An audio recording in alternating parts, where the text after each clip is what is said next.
effort in many different venues, people say, "Oh, you must be doing a lot about astrology," because they know I'm an astronomer. Right. And I say, "No, actually, I know nothing about astrology." But given how many people are very, very interested in their own horoscope today, and people have been interested in that for generations, we really thought it was important to include an expert astrologer, modern astrologer, in the course, not Isaac Newton, who's an expert old astrologer. When I think of astrology, I think of it's man in astronomy.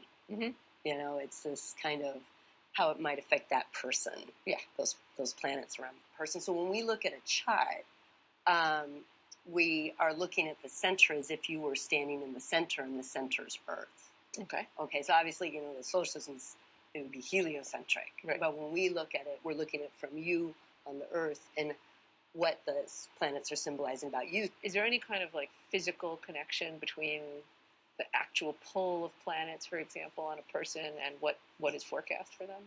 Everything's interconnected. Okay. And so that's my sense. And that the movements do affect us.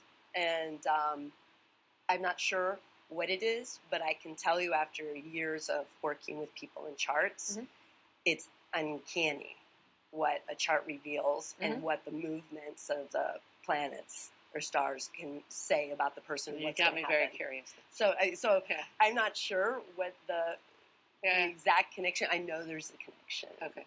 And from observation, personal observation. Right. Not just going on faith, but that this is amazing how certain things just come over if I understand, over. A lot of it is people have done this kind of astrology for thousands of years, and I don't want to put words in your mouth, but they just kind of learned more and more about what kind of things you can predict from the positions of planets. Exactly. I think a lot of this is in some ways pattern recognition.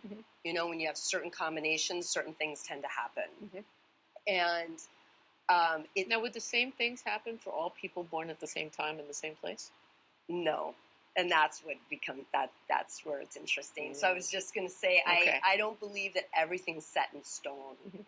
I believe that there's basic patterns, and then we have this free will to move within these patterns. Okay. So you'll see some people with a certain configuration that's very pronounced, and you'll go, oh, that person's going to be very successful, and maybe that doesn't fully materialize, and then they had somebody else born on that date at that place. Place is important too.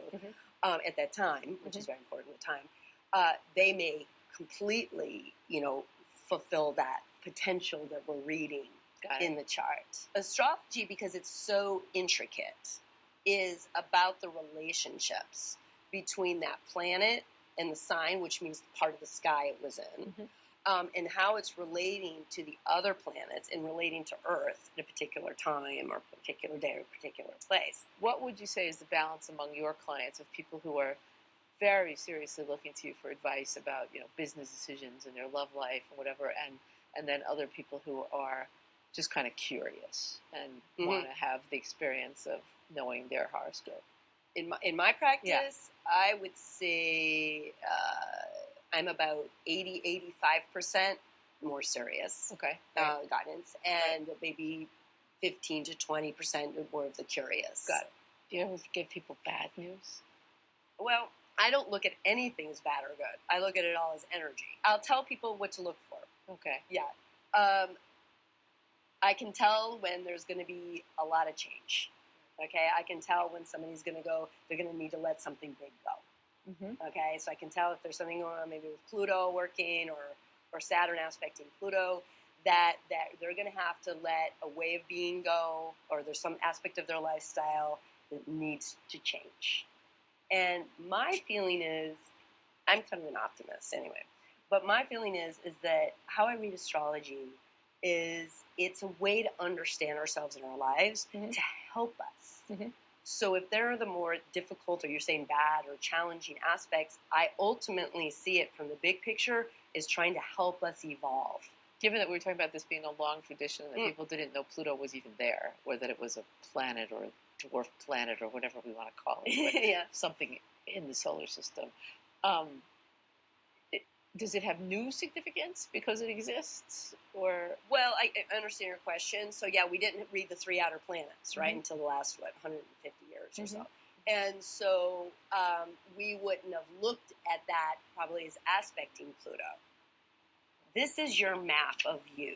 Okay. And this is your universe. This is giving me like a Polaroid. Okay. Of what was in the sky. Okay. Okay. And so when you were born, and we need the place, the date, but we need the time to be really accurate. Okay. Because as you know, the planets rotate 24 hours. So what's coming up over the horizon is changing every 2 hours roughly. And that's called your ascendant. This sets the tone of the whole chart. So what's rising in the sky is setting the whole tone for you in terms of how it's like the lens you see life through. Okay. That's called your ascendant or rising sign. Okay. Your rising sign is Libra. And Libra is an air sign. So this is more working with the intellect. Libra is also about balance. Libra's the scales. Right? So we have balance. We have diplomacy. It's very partnership oriented, wanting to work together with other people and teams. So the houses are fields of influence. In your case, 9th house up here, top of the chart, is representing higher education. It's representing developing the mind. It's representing foreign travel. It's expansion of what's possible in the world. So let me back up for a second. So this is about, what we've been saying is about sort of kind of person I might be, what kind of personality I have, and then does this kind of horoscope get more specific about events that are going to happen in the future, or just people's tendencies? No, we do both. Okay. So this is your map. This is your star map. This is giving me a blueprint. This is your basic makeup. Okay. Okay, as an astrologer to look at it. This is permanent for you. So then what we do is we can look at any particular time in a person's life. Okay. Now, when people come to see me, they're usually looking at what's going on now, or maybe this next year, or roughly at this time. And so I do what's called a transit. There's different things you can do. I do a transits chart because it's most literal. It's literally where the planets are transiting, in the orbit, and how they may be aspecting your birth chart. So what we do is when we look at predictions, we're looking at what is that nature, and what may be aspecting it. Maybe what is what's another word I can use for that? What is playing on it? Okay. So basically, it's another way of saying what's up for you. Okay. Yeah. What's up for me? What's up for you? One of the things that does jump at me is that you've had Uranus. This is Uranus in Aries. It's been in Aries since about March. The planet Uranus has been in Aries since, I think, March 2011. So about 7 years it's in there. Right? It has an 84-year orbit. And it is working its way through your 7th house. What that tells me, without knowing you, is this could be very interesting, good news for your love life. And because Uranus in Aries is wanting to, Uranus is, we call it the awakener.